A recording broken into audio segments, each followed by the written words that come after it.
Thoughts on the Chargers' overhaul on offense? The Los Angeles Chargers have made quite the offseason moves here, getting rid of Keenan Allen, Mike Williams, Austin Ekeler.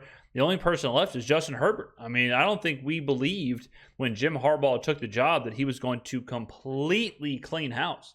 The offseason, the free agency, the trades, all of that, the Chargers are shedding. I mean, they are getting ready for the future. They are dumping contracts. They are dumping aging players. I'm shocked. I really am kind of surprised at how this all has gone down. I'm not saying it's bad moves, but when they brought in Harbaugh, I thought it was going to be, okay, let's try and compete. Okay, let's take the team that we currently have, the Austin Ekelers, the Keenan Allens, the Mike Williams, let's take that and let's see what we can do with Justin Herbert with Jim Harbaugh's kind of football mind added in. He is basically telling us that isn't the team I want, and he's going to build his team. It's going to take a few years. What's interesting is that the odds for the Chargers to win the Super Bowl before all those moves was 30-1. After all those moves was 30-1, which, ladies and gentlemen, I say it all the time. The NFL is about two things: quarterbacks and head coaches, and that proves it. You can lose Keenan Allen, Mike Williams, Austin Ekeler, all within about 72 hours, and the odds not shift whatsoever because those two people are still in place with Justin Herbert and Jim Harbaugh. Williams coming out of USC. Let's go to LA, and we'll stay there. On the other side of this trade is the Chargers. Now, a lot of this move was done under the obligation of cap space and freeing things up under year one head coach Jim Harbaugh. The team... Yeah, I mean, and let me make that clear too. These are all contract cap deals. The interesting thing is that once they cut Mike Williams, I believe they were cap compliant. Like, I believe they were good as far as what they had to actually do. Everything else was kind of, it is under the guise of cap casualties, but Williams was probably the only one that was truly forced. Will look very different for massive pieces, at least on the offensive side of the ball, gone in Allen, Ekeler, Gerald Everett, and Mike Williams. What does this mean for Justin Herbert? What does this mean for the vision that Jim Harbaugh has for this team? Great question, Jamie. It means that Jim Harbaugh has a vision. It means that he has a very real plan in place for what he wants. Because you don't make these moves unless you have that plan. You don't make these moves unless you know exactly what you're trying to do. You might make one, you might make two. You don't make all these changes. I mean, to come in and immediately just say, we're going to gut three of our best, six players? Maybe even three of our best five, something like that. And they're not totally done yet, I don't think, from shedding some of these massive contracts. And they have some massive contracts. Now, here's the problem. Here's my big question that I would ask Jim Harbaugh. You got Justin Herbert on a huge contract.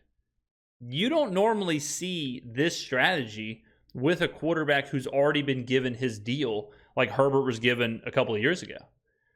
That's not how this plays. Usually it's, okay, we got a quarterback on a rookie contract. We got this, we got that. They're kind of doing it backwards, which leads me to this rumor I heard. And I wish I could remember where I saw it on Twitter. The rumor was they might be interested in trading Herbert because of the contract, trading him, drafting McCarthy because of Jim Harbaugh's connections with JJ McCarthy, and then rebuilding with McCarthy on his rookie contract. Because the timeline really kind of doesn't add up with Herbert. Let's say it takes you 2 years, which is light, to build the team you want if you're Jim Harbaugh. Then you're just kind of wasting 2 years of this massive contract, this massive hit with Justin Herbert. So I'm not saying that they're going to trade Justin Herbert. I'm not saying there's any credence to that rumor, but it is kind of interesting how this is lining up. Because what the Chargers are doing doesn't exactly line up with we're trying to win in the Justin Herbert window. You guys like Drewski? What's up, Drewski? What's up, Drewski? Commercials? Not expecting that to come out of your mouth. Do you like Drewski? I love Drewski. Okay. There's a great meme of him going, Yeah. That's Quentin Johnson, the first round pick last year. He's like, That's TCU. I turned like, Yeah, Quentin I'm Johnson's number one okay, now. Let's go. They completely have had to rehaul this offense. Now it's going to look different because Greg Roman's. I mean, Peter Schrager, brother, what's going on here? We got 3 drinks. We got tea. I'm assuming one is water. There's no way the one with straw is a coffee, but it's in a coffee cup. And then you have an actual coffee cup. I mean, we're seeing the triple threat. We're seeing the water, coffee, tea combo. Now, I've heard of the orange juice, water, Bloody Mary combo. I've heard of the water, coffee, Bloody Mary combo. But the tea, water, coffee, Holy Trinity? I mean, this is really something else from Schrager. The offensive coordinator. I will say this. Keenan Allen was one of the great Chargers of all time. And they've had amazing wide receivers in their history and tight ends, of course, with Winslow and Gates and all these guys. It's going to be hard to fill that void. They do have the 5th overall pick. Yeah. So they took a first-round pick last year and drafted Johnson out of TCU. He's their, I guess, their number 1 guy now. And then they have another first-round pick with a 5th overall pick in a rich, loaded draft. I could see Neighbors from LSU, one of your brethren from Louisiana State, going there. Could also see Roma Dunze going there. And suddenly, you have could kind of all of a sudden do whatever you want. I mean, they could make a lot of different moves. I don't think this really changes the strategy because this does kind of lead more to that we're trying to build from the ground up, obviously. And Jim Harbaugh loves a good interior. So I think this does still lead itself to them taking an offensive lineman, but maybe they trade down to do that. Maybe they say, look, there's other teams that are willing to give us a lot more for this pick, so we'll trade down. I don't know, but it is I mean, this is a huge shift in the vision for the Chargers. have 2 first-round picks at wide receiver, and it's not as bad as it looks on paper. I feel like Justin Herbert is sitting there and he's in a room and he's just listening to music. He has Adele on and he's just like, hello? Can you hear me? He's in California dreaming about how it used to be. Wow. Because he's looking at that. He's looking around that offensive meeting room, and he's just like, where the hell are all my guys? All right, Austin Ekeler, we knew there was a contract thing last year. All right, he leaves, he goes to Washington. But to lose both of your wide receivers, you think about it, we used to look at this Charger team and say they have one of the best wide receiver duos in the entire NFL. I know Mike Williams was banged up. He was injured last. I mean, you can look at this right now and sit there and say, because, yeah, you look at Keenan Allen, Austin Ekeler, Mike Williams, Gerald Everett, Justin Herbert. It's like, man, that's a pretty stacked offense. Man, that's pretty good. The Chargers could be legit. The Chargers at least will have a great offense. You look at it now, it's like the Chargers aren't very good. You know, you look at it now and you're saying, oh, I mean, he's throwing to Quentin Johnson and Josh Palmer. Like, that's it.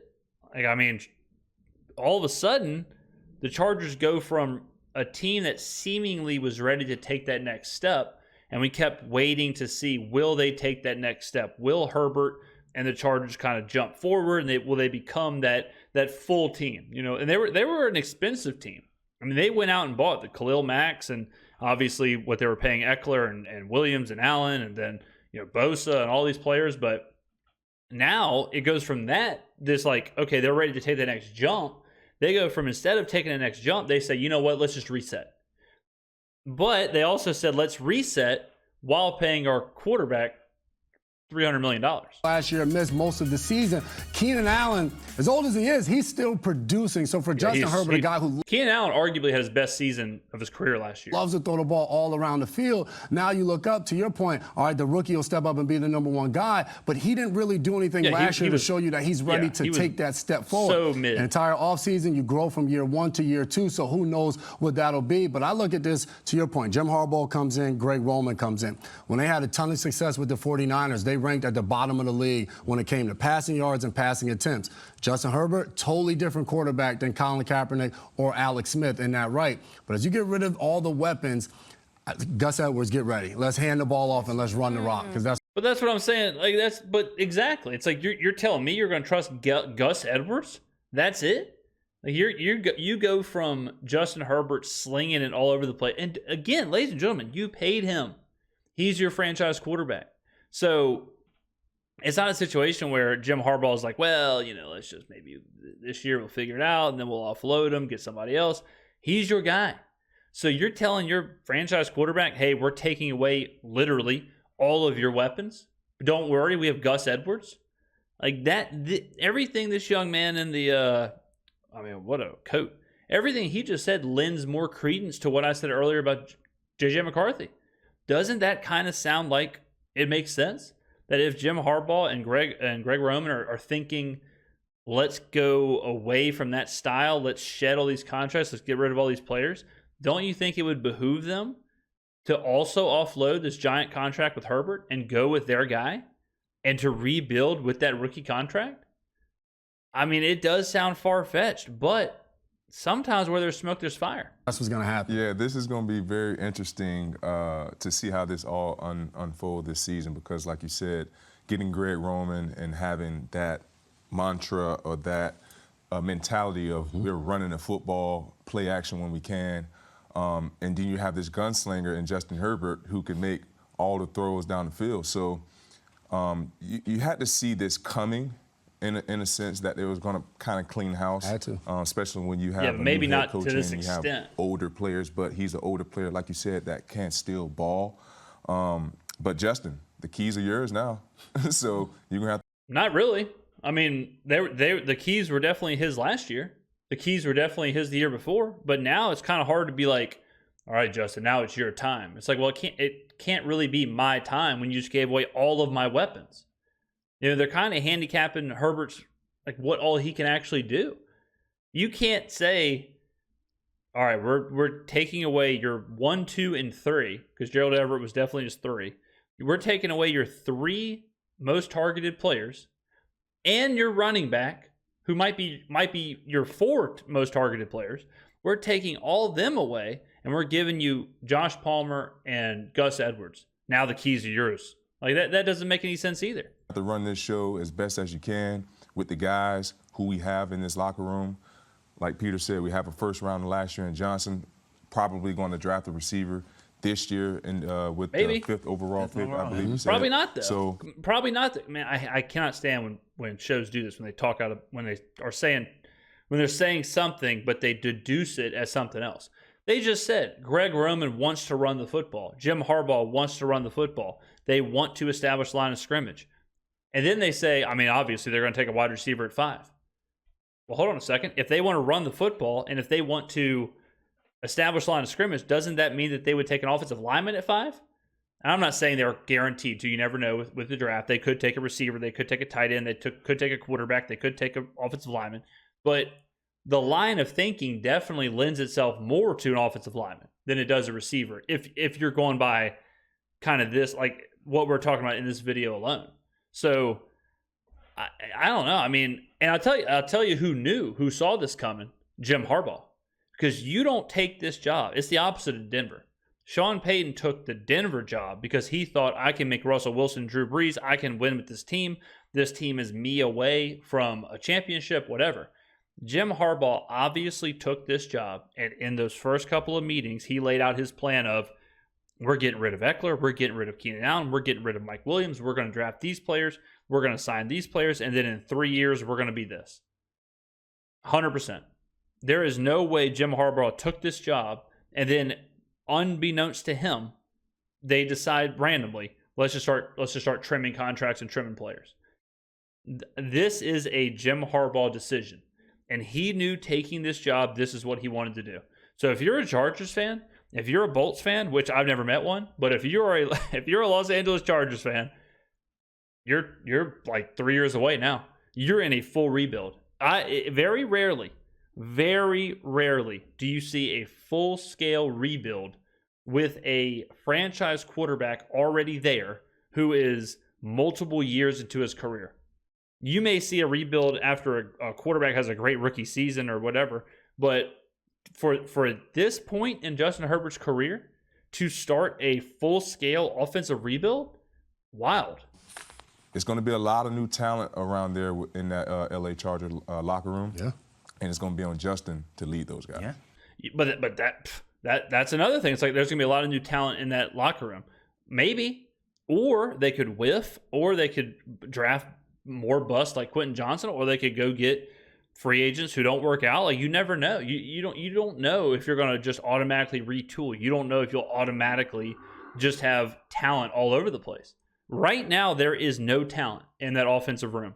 Right? I mean, no offense to Gus Edwards and Josh Palmer, but that's nothing. I mean, you could. I'm not going to sit here and argue against the idea that they are one of the worst rosters as far as like playmakers and pieces and weapons and all of that. One of the worst in the AFC. It is Justin Herbert. That's it. Like, it's one line. That's it. I mean, it's bad. It's really, really bad. They are, I mean, a player like Christian Kirk, just a pretty average wide receiver. Christian Kirk would look like Randy Moss right now on the Chargers depth chart. I mean, they have shed it to the bone. You know, the whole if it ain't broke, don't fix it. Like, the Chargers were talented, but they still weren't winning in their division. Yeah, it wasn't unfolding. Granted, Herbert did get hurt. I mean, Herbert was hurt. He was banged up. His finger was barely hanging on.